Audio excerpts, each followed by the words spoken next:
So hey guys, before starting off, let's have a brief overview of what a linked list is, or preferably what a node is. So this is your linked list, and this particular portion here is what we call as a node. Now a node is divided into two sections. This section is where the data is held, and this section is where the address of another node is stored.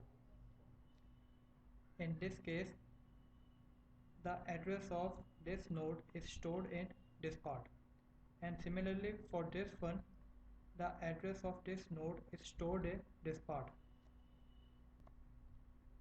So this way each node is connected, and this is what makes a linked list.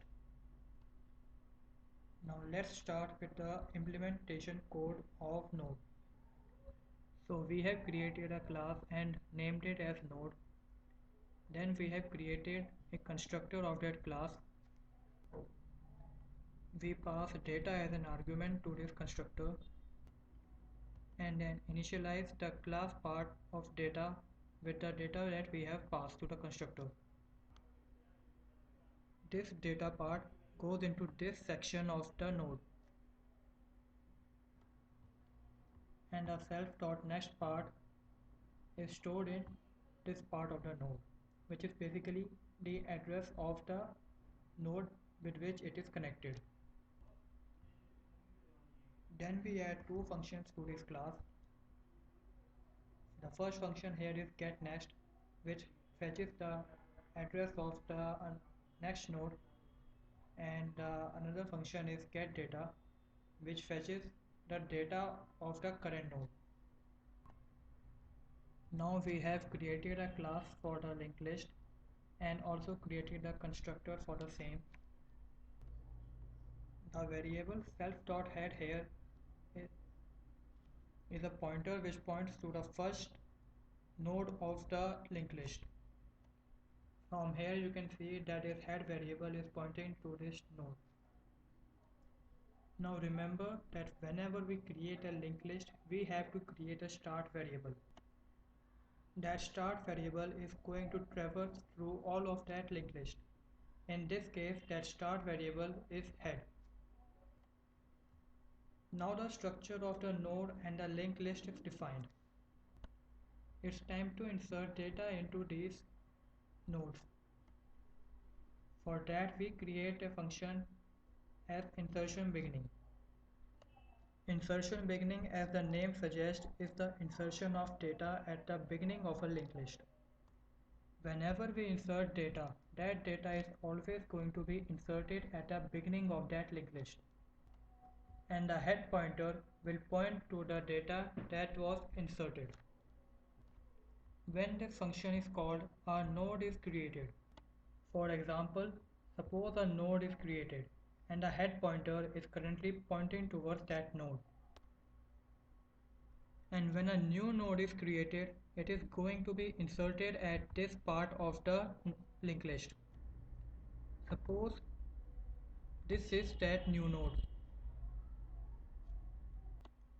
Now this line here, new node.next is equal to self.head, says that in the address part of that new node, the head pointer is going to be stored.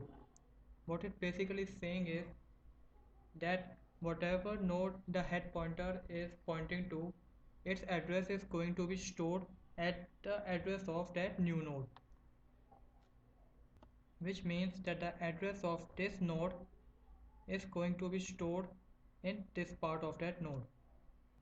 And then we move the head pointer to the new node. So currently the head pointer is here. After the creation of that new node, it's going to point at this node and not gonna point to this node. Think of it like this, that a node is created here and the head pointer is pointing towards this node.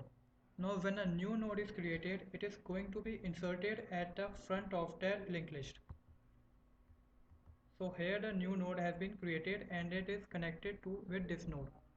Now the head pointer of this node is going to point towards this node and not towards this node. Similarly, when another node is created, it is going to be inserted here and head pointer will move here. Then again a new node is created and the head pointer will again move here. The linked list is created. Now it's time to traverse that linked list. For that we have created a function here named as traverse function, and we have created a variable named as current, which is pointing to self.head, the head pointer. So a new pointer is pointing towards this node, as current was equal to self.head, so both the pointers are currently pointing towards the same node. We have created a variable count, which is going to count the number of nodes that are present in the linked list. To iterate through the linked list, we have created this function. It says that while current is not equal to none. So that means when current will be equal to none, the loop will break. But current is pointing towards a node. So right now it's not equal to none. Then we print current.data. Since the current pointer is pointing towards this node, it, it will automatically print the data when we write this line of code, print current.data. After each iteration, the count is going to increment by 1. Then to move the current pointer from this node to this node, we have written this line current equal to current.getNext, which is going to fetch the address of the next node. So now the current pointer is going to point towards this node. Then the loop will run again. Then the current pointer will again point towards this node, and then again the current pointer is going to point towards this node. Now when the current pointer is here, it prints the data of that current node. And when it tries to fetch the next address of the node, current becomes equal to none. Since the address of this node is not pointing to any other node, it is none. And then the loop breaks and we print the length of the linked list. Now we are going to create an object of our linked list class, and then we are going to create a node in which we are sending data 5. So a node with data 5 is created now, and the head pointer is pointing towards that node. We create another node with data 6 in it, or rather let's do one thing. Instead of creating a node explicitly and attaching it with another node, let's use the function of insertion beginning. So here I have called the function insertion beginning and passed data 2 in it. So a node with data 2 is going to be inserted at the beginning of a linked list and is going to be attached with this node, and the head pointer which was here is now going to move here. And then we call that function again and pass the data tree in it, and the node with data tree is going to be inserted at the beginning of that linked list and is going to be connected with the rest of the other nodes, and the head pointer is now going to point towards this node instead of this node. And then we are going to call the traverse function, which is going to traverse through our linked list. So now let's run this code and see what our output is.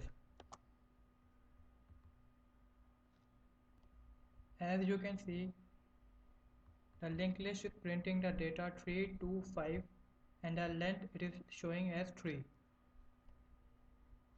And so with this our code is up and running.